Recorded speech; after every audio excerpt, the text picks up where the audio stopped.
Assalamualaikum warahmatullahi wabarakatuh. Perkenalkan, nama saya Pradita Lisia Ananta, NIM 23035110003. Di sini saya akan menjelaskan materi yang berkaitan dengan spesifik terkait dengan kebutuhan yang mempengaruhi produksi primer di fitoplankton. Apa sih fitoplankton itu? Fitoplankton yaitu organisme mikroskopis yang mengandung klorofil dan dapat melakukan fotosintesis dan menghasilkan oksigen. Dalam ekosistem laut, apakah fitoplankton itu penting? Penting, yaitu sebagai dasar rantai makanan, yang kedua sebagai sumber oksigen. Apa sih produksi primer itu? Produksi primer yaitu jumlah total biomasa yang dihasilkan oleh organisme autotrof dalam suatu ekosistem selama periode waktu tertentu. Biasanya diukur dalam satuan massa per area per waktu atau misalnya gram per meter persegi per tahun. Faktor apa saja yang mempengaruhi produksi primer? Yang pertama ada nutrisi. Di dalam nutrisi ada makronutrisi yang terdiri dari nitrogen, fosfor, karbon. Yang kedua ada mikronutrisi yang terdiri dari besi, zinc, dan sebagainya. Yang kedua ada cahaya. Poin yang pertama, cahaya matahari menyediakan energi yang diperlukan untuk memecahkan molekul air atau H2O dan mengubah karbon dioksida atau CO2 menjadi glukosa. Poin yang kedua, cahaya hanya dapat ditembus hingga kedalaman tertentu. Penetrasi cahaya berkurang dengan kedalaman mempengaruhi distribusi dan pertumbuhan fitoplankton.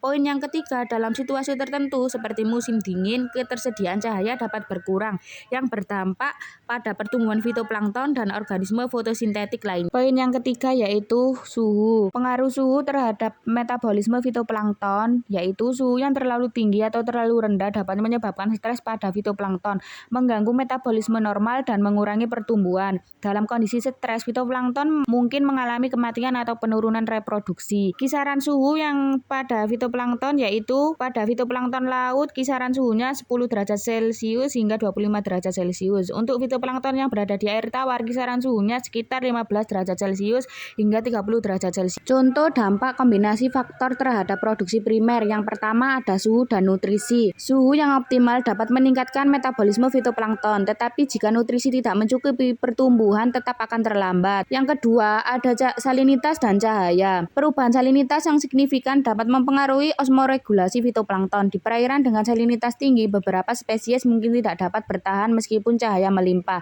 sehingga mengurangi produksi primer. Sebaliknya di perairan dengan salinitas rendah. Saya akan mereview jurnal yang berjudul Distribusi dan Siklus Nutrien di Perairan Estuari serta Pengendaliannya. Penulisnya Denny Yogaswara tahun 2020. Hipotesisnya yaitu alga blooming terjadi ketika nutrien melimpah dan intensitas cahaya matahari optimal dengan arus terendah pada saat yang bersamaan. Alga blooming berdampak negatif pada ekosistem estuari karena menyebabkan terkurasnya oksigen terlarut yang mengakibatkan kematian massal biota laut seperti ikan. Oleh karena itu, jumlah nutrien dari aktivitas antropogenik harus dikontrol dan dipantau sebelum mengalir ke sungai. Metode yang digunakan peneliti yaitu pengendalian limbah tersebut adalah dengan pengolahan limbah dalam sistem instalasi pengolahan air limbah atau IPAL. Pengolahan dengan menggunakan sistem IPAL ini dapat mengurangi konsentrasi nutrien yang tersebar di estuari dan akan mencegah terjadinya fenomena alga blooming. Isi dan pembahasan. Poin pertama yaitu kelimpahan nutrien akan mempengaruhi tingkat produktivitas primer yang dihasilkan dan mempengaruhi siklus jejaring makanan, khususnya di lower trophic level. Poin yang kedua yaitu metode penyaringan biasanya mempertimbangkan persistensi, potensi bioakumulasi, dan toksisitas bahan kimia atau pendekatan persisten, bioakumulation, potensial, dan toksis atau PBT. Namun pendekatan PBT ini tidak mempertimbangkan dua aspek penting yang mempengaruhi risiko yang ditimbulkan oleh bahan kimia bagi manusia dan ekosistem, tingkat produksi bahan kimia saat ini, dan perilaku individu bahan kimia. Poin yang ketiga, dengan adanya instalasi pengolahan air limbah atau IPAL, khususnya dari buangan rumah tangga dan industri yang berkontribusi besar terhadap kelimpahan nutrien di sungai dan estuari, diharapkan dapat mengontrol jumlah nutrien yang berlebihan yang dapat berdampak negatif bagi lingkungan perairan estuari seperti terjadinya alga blooming atau mara alga. Kesimpulannya yaitu nutrien yang berlimpah di perairan dapat menghasilkan nilai produktivitas primer yang tinggi sehingga dapat mendukung terciptanya jejaring rantai makanan yang berkelanjutan dan akan berdampak pada kondisi sosial khususnya pada manusia seperti berlimpahnya ikan konsumsi. Namun dalam kondisi yang sama dapat terjadi hal yang sebaliknya.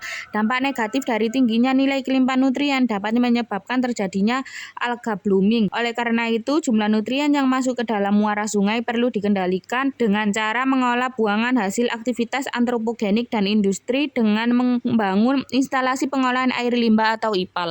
Kelebihan dari jurnal ini yang pertama memberikan pendekatan menyeluruh dengan mempertimbangkan berbagai faktor yang mempengaruhi siklus nutrien.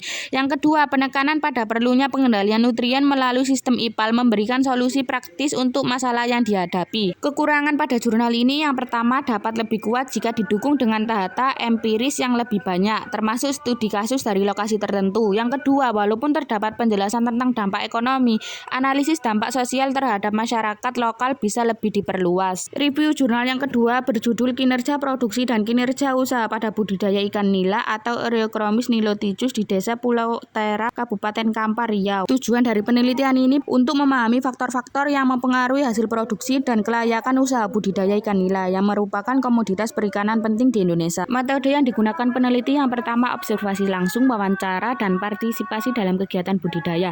Data yang dikumpulkan yaitu data primer dan sekunder terkait produksi dan kinerja usaha termasuk tingkat kelangsungan hidup, laju pertumbuhan, dan biaya produksi. Isi dan pembahasan dari jurnal ini yang pertama ditemukan bahwa tingkat kelangsungan hidup atau TKH ikan nila lebih baik daripada keramba ukuran 3x6 meter. Laju pertumbuhan mutlak dan spesifik juga menunjukkan hasil yang memuaskan. Yang kedua, rasio penerimaan terhadap biaya atau RC menunjukkan bahwa usaha tersebut layak untuk dilanjutkan dengan feedback payback period atau PP yang relatif singkat. Kesimpulan dari jurnal ini yaitu kinerja usaha yang didapatkan pada usaha tersebut adalah PP 0,6 tahun dan R per C 1,5 sehingga usaha layak untuk terus dijalankan dan dalam pengembangan produksi kedepannya lebih merekomendasikan penggunaan KJA berukuran 3x6 meter. Kelebihan dari jurnal ini yang pertama, penelitian berbasis lapangan yang memberikan data real tentang kondisi budidaya di lokasi spesifik. Yang kedua, analisis yang komprehensif mengenai kinerja produksi dan usaha. Kekurangan dari penelitian ini yang pertama yaitu sampel yang lebih besar dan variasi lokasi untuk generalisasi yang lebih baik. Yang kedua, mempertimbangkan faktor eksternal seperti perubahan iklim yang dapat mempengaruhi budidaya. Sekian video tugas dari saya. Terima kasih. Wassalamualaikum warahmatullahi wabarakatuh.